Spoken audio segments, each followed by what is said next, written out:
we are here for a annual IEP meeting for Dwell Brown. Before we proceed with the meeting, we'll go over our introductions, a few ground rules, and then we will look over the agenda to see everything we are going to talk about in his meeting.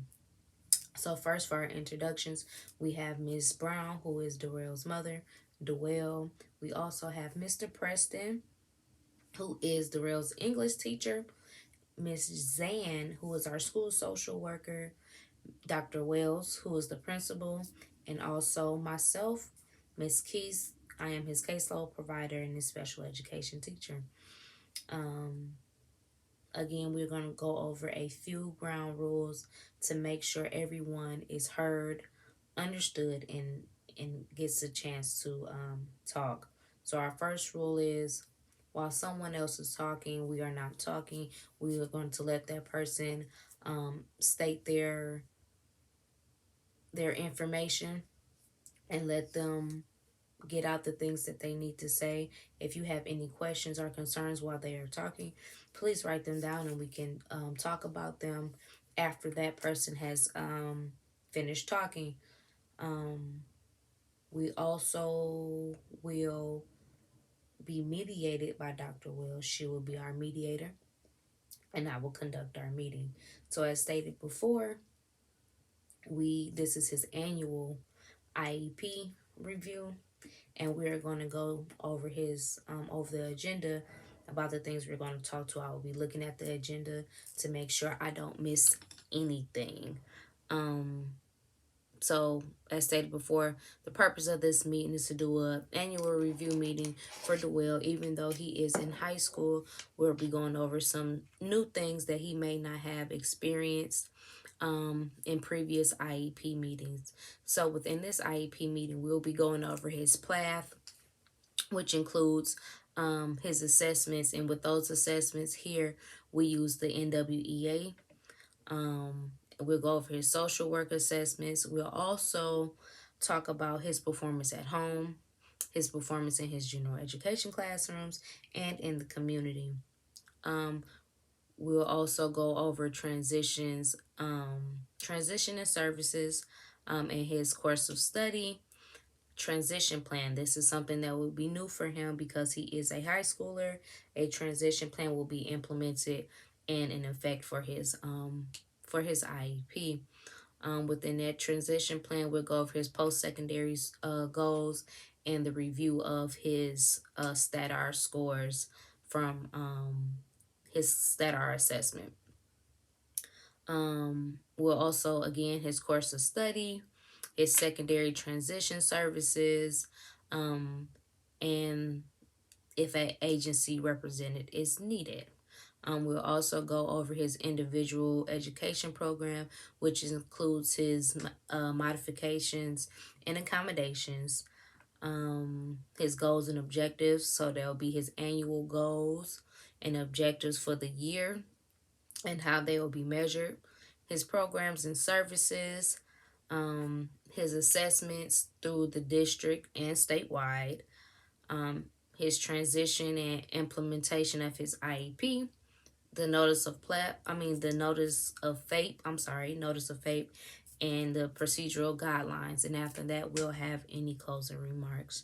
So again, within his PLAF, for his assessment here, we use NWEA scores. It's kind of like the MEP test. It's kind of like the MEP test.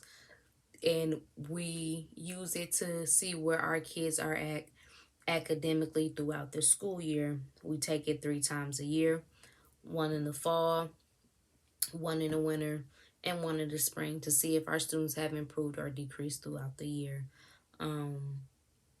With that being said, we will start our meeting. Prior to our meeting, Ms. Brown received a 10-day written notice, 10 school day written notice about the IEP meeting, and also got a reminder notice via phone a few days before the meeting. So again, we'll start our meeting starting off with his PLAF. In his PLAF, for our school district, we use our students' NWEA scores for their academic level. And for the Darrell's NWEA scores, because it is the beginning of the school year. We will be using his spring of 2020-2021 scores. And with his scores in his reading, his score was 171, which puts him at a first grade level. So with that, it indicates that he will have a hard time keeping up with the students in his classroom on his grade level because he is at a first grade level and in the ninth grade. So with that, in order to keep him up to speed as much as possible, he will receive resource services and accommodations and modifications to his classwork and assignments to help keep him on track and help keep him up to pace with the rest of his classmates. For his math score, he received a 172, which also puts him at the first grade level.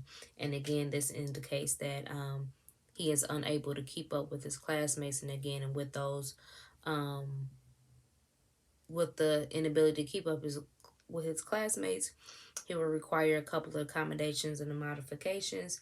And then just to name a few, for the area of math, he will use a calculator for all tests and assignments. And for the rest of his classes, um, he will receive 2-day extension on his assignments, modifications on tests. So that means if the class receives a 50 question test, Darrell will only have to answer 25 to 50 questions or less, depending on the teacher. Um, he will also receive class assignment reduction and preferable seating. And then we will also go over his StatR scores. His StatR scores is what we use for his transition, and it shows his independent living skills and where he's at. So for his career goals, he received an 80%. So he kind of knows what he wants to do. He stated that he would like to be a lawn care worker, and that was what he wants to do when he graduates from high school. His work experience, he doesn't really have any work experience at the moment. Um, his ability to know how to get a job is at a 50%. Um, he knows what a resume is, but he doesn't know how to complete one. He knows what a job application is, but he doesn't know how to complete a job application. He knows that with his disability that he receives accommodations and modifications for his class. Um, his future plans for school, his future plans, he received 100%. He knows exactly what he wants to do after he graduates from high school. He also got 100% on family improvement and support. He knows that his family has high expectations for him, and he also knows what those expectations are. He is very self aware. He understands that he has a disability. Um, he knows that he can, in a way, describe his disability to others. His adult living skills, he got a 44, which just basically means he doesn't know where his birth certificate is. He doesn't have a state ID or license, which will be a couple of things we can work on throughout the school year or throughout his academic school life within high school. His daily living skills was at about a 62%. So that's a couple of things that we should work on more with him. His community experiences is at a 71. He likes to play basketball, football. He's really into sports.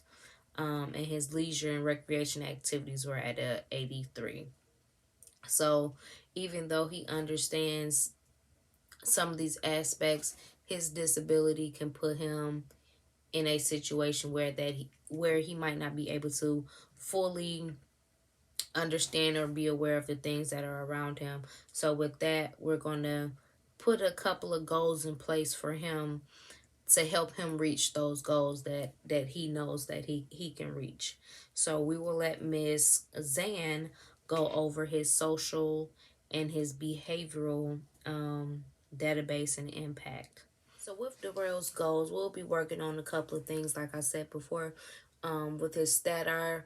We're going to use his what he wants to do when he graduates, which is a landscaper. So during the school year, we're going to have him look up a couple of landscaping companies and see what are the requirements he needs to be to get enrolled into a landscaping company, or if there's any type of schooling you will need to be a landscaper.